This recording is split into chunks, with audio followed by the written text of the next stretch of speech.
Налогово-бюджетная политика Таджикистана способствует увеличению уровня бедности и неравенству в стране, говорится в исследовании Тулейнского университета Tulane University, США. Об этом пишет Азия Плюс. Специалисты этого университета, который расположен в Новом Орлеане, штат Луизиана, подготовили 40-страничный аналитический материал под названием «Эффект фискальной политики на бедность и неравенство в Таджикистане».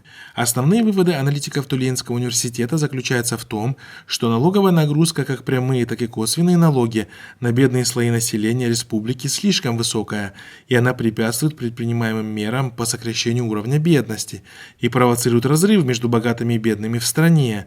Более того, они утверждают, что социальные расходы, предназначенные для бедных, на практике не достигают адресатов. Размеры оказываемой адресной социальной помощи бедным в республике авторы доклада считают недостаточными для компенсации налоговых отчислений и значительного сокращения бедности.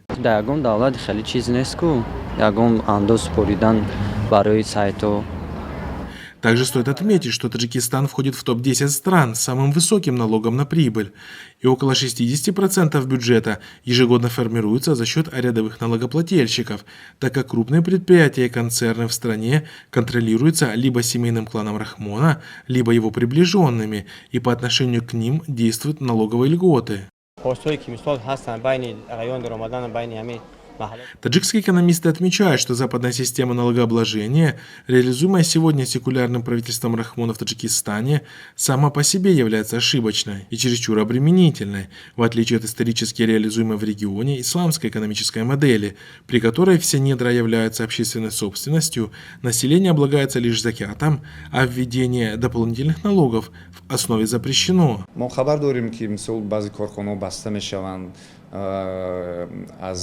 ولی هنگامی که